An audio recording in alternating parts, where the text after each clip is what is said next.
What would you do if a stranger offered you everything you've ever wanted? My answer led to unexpected consequences.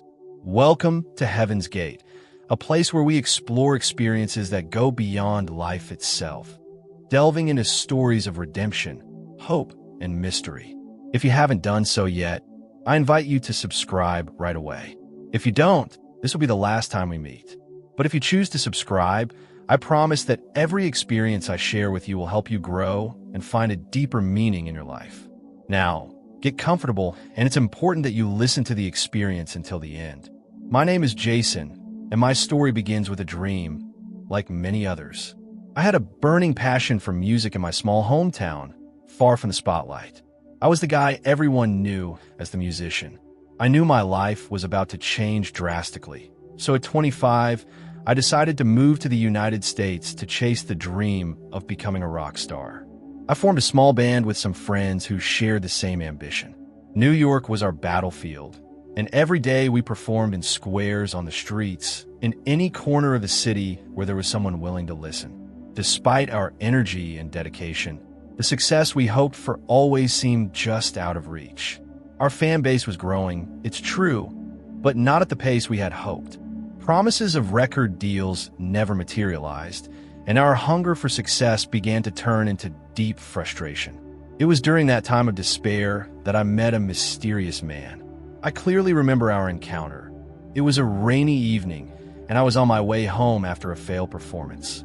He stopped me on the street, introducing himself as someone who had the power to change my life.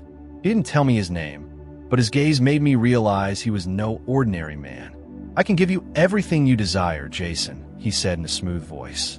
"Fame, wealth, success, but there's a price to pay."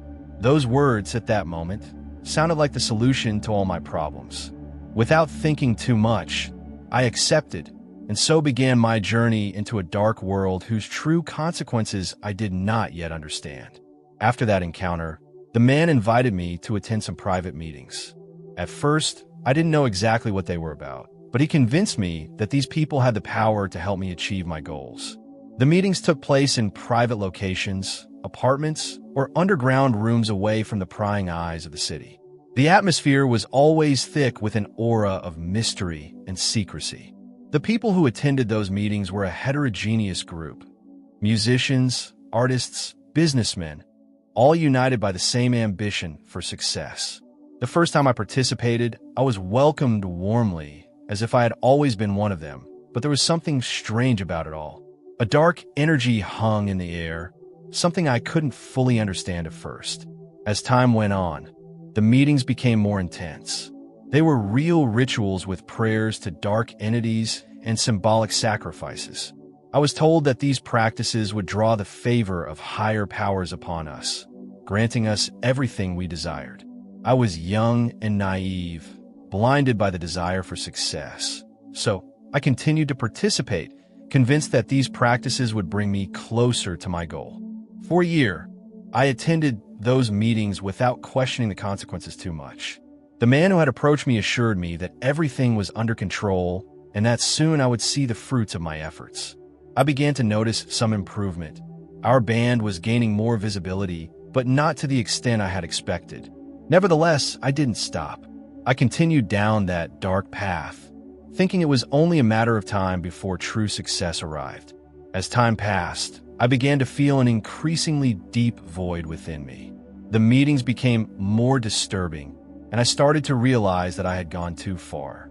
My nights were filled with nightmares, visions of shadows chasing me, voices whispering promises of eternal damnation. I tried to drown out those voices with alcohol and drugs, but nothing seemed to work. One night, after yet another failed performance, I found myself alone in my apartment. I sat on the cold floor, a syringe in my hand, and decided it was time to end it all. There was nothing more I could do to fix the situation I was in. My soul was in pieces, and all that remained was darkness. So, I injected a dose 5 times higher than normal. Within just 5 minutes, I felt my body sinking into an abyss of oblivion. When I opened my eyes again, I found myself in a completely different place. I was no longer in my apartment, but in a place that belonged neither to life nor death. The ground beneath me was scorching, and the air was so dense that breathing was a struggle. I was in a limbo, surrounded by indistinct shadows, tormented spirits that writhed in the darkness. "Hello, Jason," a deep, resonant voice greeted me. I turned and saw an imposing figure, a being cloaked in black with eyes like bottomless pits. It was the Guardian of Fame, a demon emanating an aura of power and malevolence. "I'm here to make you understand the consequences of your choices," he said, approaching. "Do you remember that man you met? He deceived you, Jason. He led you to those satanic meetings not to help you achieve success, but to prepare you for something much darker." I felt a shiver run down my spine. "What do you mean?" I asked, my voice trembling. "When you participated in those rituals, you did much more than seek success," the demon replied with a sinister grin.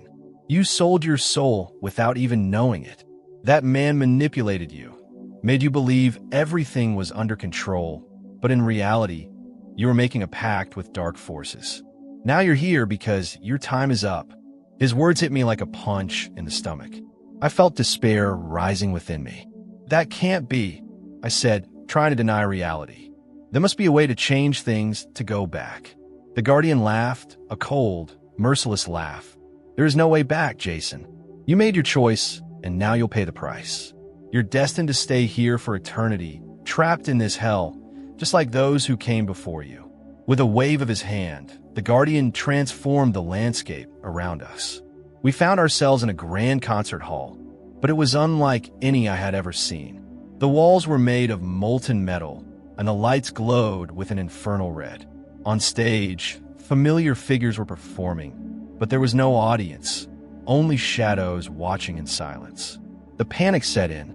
"Do you recognize these faces?" the Guardian asked with a tone of macabre satisfaction. The first person I saw was Amy Winehouse. Her skin was covered in thorns that dug into her flesh with every movement. Every time she opened her mouth to sing, the thorns drove deeper, causing her excruciating pain. Her voice, once so powerful, was now a muffled wail, full of suffering. Next to her was Michael Jackson, forced to perform a perpetual dance. With every move, his skin filled with blisters that burst, leaving open, infected wounds. Despite the pain, he kept moving like a puppet trapped in a never-ending nightmare. Then I saw Jimi Hendrix, his hands engulfed in flames as he played his guitar. The flames slowly consumed him, burning his fingers but never completely destroying him. His music, once his life, was now his eternal torment. Every note was a cry of pain that echoed in the void. Finally, there was Janis Joplin. Her skin was decaying, covered in festering sores that never healed. Every time she tried to sing, her body twisted in pain, and her voice broke into screams of agony. Yet, she was forced to continue that hellish performance, eternally trapped in her torment. "These artists," said the Guardian with a grin, "got everything they wanted in life, but they ignored the final price. Now they're here, forced to perform for eternity, suffering the most atrocious pains the mind can conceive. And you, Jason, are destined to join them." Panic overtook me. I felt that my fate was sealed, but a part of me refused to accept it. "No," I whispered. "It can't end like this." Desperation overwhelmed me. The images of those tormented souls made me realize how wrong I had been, how blind my desire for success had made me. I couldn't accept ending up like that, trapped in an eternal nightmare. Falling to my knees, I began to cry, my heart full of remorse. "Forgive me," I whispered through my tears, invoking God's name. "Please forgive me. I didn't know what I was doing. I was deceived, but now I understand. Please give me another chance." As my tears flowed, a sudden bright light exploded around me, dispelling the darkness and shadows that surrounded me. I felt a force lifting me, as if an invisible hand were carrying me away from that cursed place. The light enveloped me completely, carrying me upwards, away from the realm of the damned. When I regained consciousness, I found myself in a completely different place. The light around me was warm and comforting, and the air was pure and sweet. Before me stood a majestic figure, an angel with golden wings and a face serene and full of love. "Jason," the angel said in a sweet but powerful voice, "you have shown sincere repentance, and for this, you have been granted another chance." His words filled me with hope, but also with a deep sense of responsibility. "What must I do?" I asked, trying to understand how I could redeem myself. The angel looked at me with eyes full of compassion and understanding. "Before you can return to your life, there is something you must fully comprehend," he said, with a gesture of his hand. The angel made a series of images appear as if he were projecting a film of my life. "Look," he said, "I want you to see the choices you've made one by one. These are the moments when you strayed from the path that would have led to your true fulfillment." In that moment, I saw myself as a young man full of enthusiasm and passion for music. I was surrounded by friends who believed in me, who supported me. But then I saw how gradually I had started to change. I saw the moment when I began to put my ambition above everything, sacrificing the most important relationships to pursue my dream of fame. "Too often," said the angel, "you abandoned those who loved you to chase something you thought was more important. You left friends, betrayed the trust of people, and made decisions that served only your ego." The angel showed me the times when I had pushed away people who tried to get close to me, fearing they might hold me back. He made me see how, out of convenience, I had cut off anyone who wasn't useful to my career. Every choice made for convenience, out of fear of losing what I thought was success, was shown to me clearly. Every time I had ignored the voice of my conscience, choosing the easier path stood before my eyes.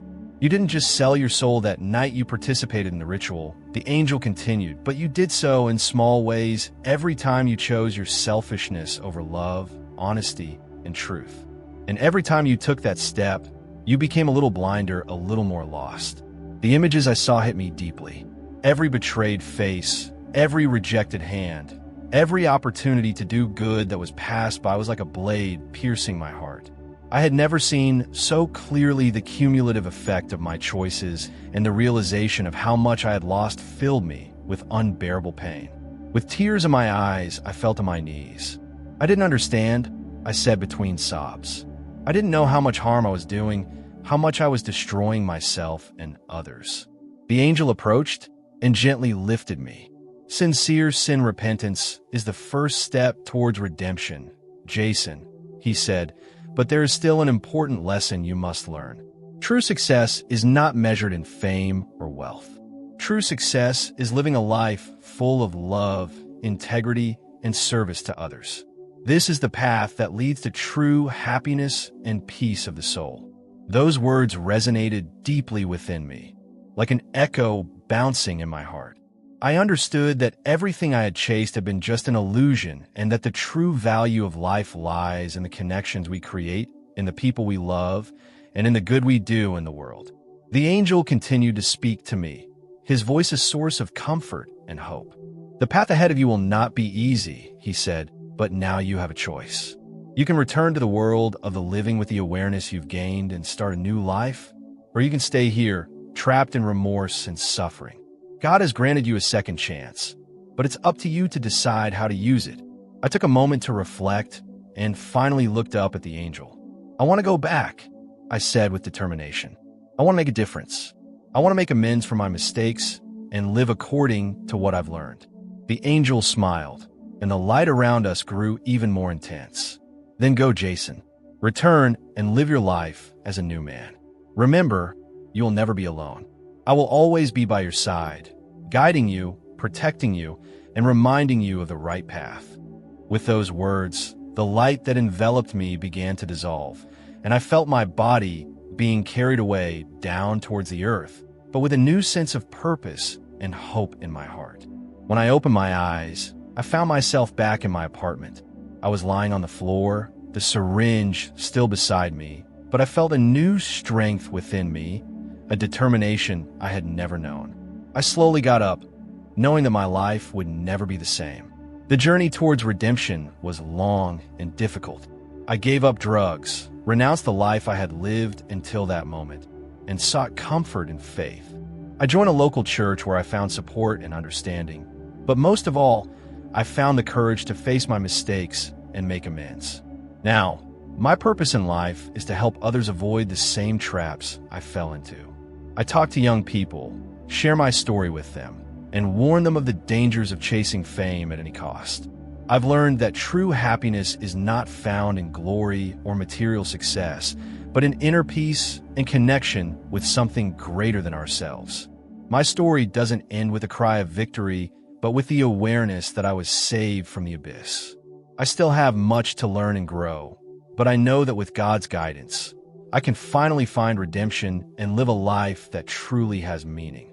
And as I walk this new path, I know that the shadow of the past will never completely leave me, but now I have the strength to face it and continue walking towards the light.